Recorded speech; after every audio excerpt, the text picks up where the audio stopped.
అసలు మన నైతికతకు కొలమానం ఏంటి? ఏది నిజమైన పాపం? ఏది నిజమైన పుణ్యం?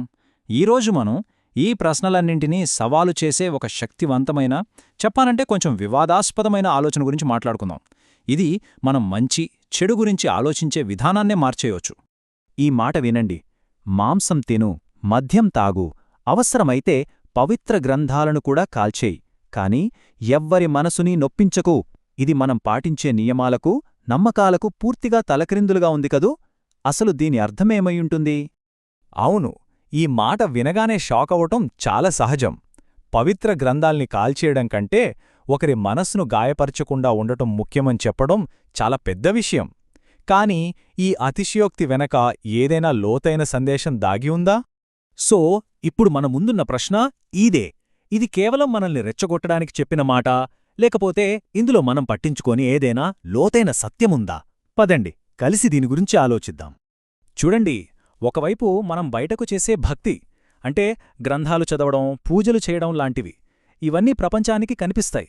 కాని మరోవైపు కంటికి కనిపించని మన మాటల ప్రభావం ఉంది. మనం పలికే ప్రతి మాట అవతలివాళ్ల హృదయాలపై ఎలాంటి ముద్ర వేస్తుందో ఎప్పుడైనా ఆలోచించామా? ఇది మనల్ని ఓ మూలభూత ప్రశ్న దగ్గరకు తీసుకొస్తుంది. అసలు ఓ మనిషి చేయగలిగే పాపాలన్నింటిలోకెల్లా అతిపెద్ద పాపమేది?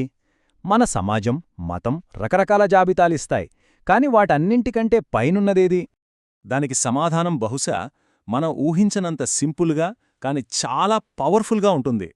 అతి పెద్ద పాపమేంటంటే ఇంకొకరి మనసును నొప్పించడమే.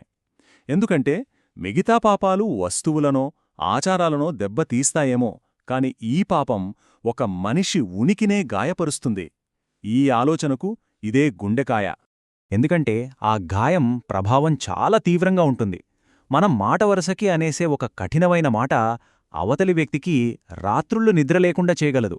మనం తేలిగ్గా చేసే ఒక అవమానం వాళ్ల ఆత్మవిశ్వాసాన్ని ముక్కలు ముక్కలు చేయగలదు. ఇది కంటికి కనబడని గాయం, కానీ ఆత్మలో మాత్రం లోతుగా నాటుకుపోతుంది. ఈ గాయం ఎంత పవర్ఫుల్లో అర్థం చేసుకోవడానికి ఓ చిన్న దృశ్యాన్ని ఊహించుకుందాం. ఓ పసిపిల్లాడిని మనసులోకి తెచ్చుకోండి.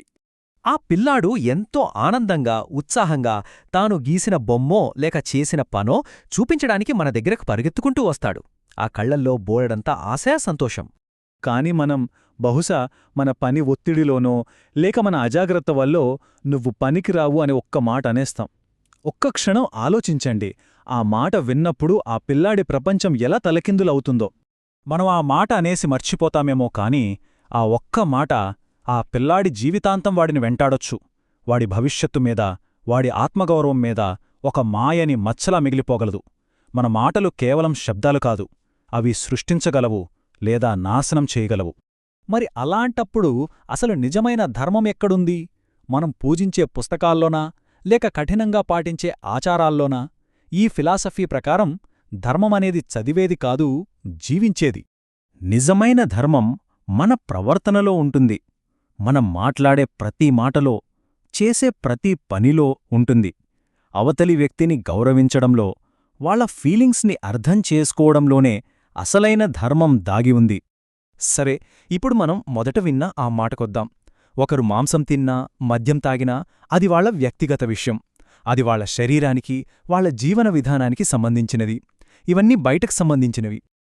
కాని ఇతరుల మనసుల్ని నొప్పించకుండా జీవించగలిగితే అప్పటికే వాళ్లు గొప్పవాళ్లైపోయినట్టే. ఎందుకంటే నిజమైన గొప్పతనానికి కొలమానం ఆస్తులో, ఆచారంలో కాదు, ఇతరుల పట్ల మనం చూపించే కరుణ. ఒక్క క్షణం ఊహించుకోండి, ఈ ప్రపంచంలో ఉన్న ప్రతి ఒక్కరూ ఇతరులని నొప్పించకుండా బతకాలని నిర్ణయించుకుంటే ఈ భూమి స్వర్గంలా మారిపోదు? యుద్ధాలు, ద్వేషాలు, గొడవలు ఇవన్నీ మాయమైపోతాయి కదా. కాబట్టి ఈ ఆలోచన కేవలం వినేసి వదిలేయడానికి కాదు, ఆచరించడానికి. ఈ క్షణం నుండి మనమందరం ఒక చిన్న కాని చాలా శక్తివంతమైన నిర్ణయం తీసుకుందాం. ఆ నిర్ణయమిదే, మనకు మనం చేసుకునే ఒక ప్రమాణం.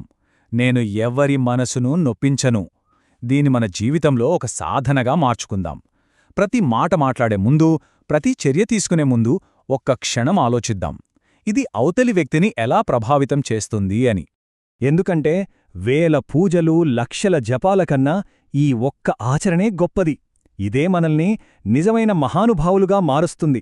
అన్ని ధర్మాల కన్నా గాయపడని హృదయాలను కాపాడటమనే ఈ ఒక్క ధర్మమే అన్నింటికంటే గొప్పది.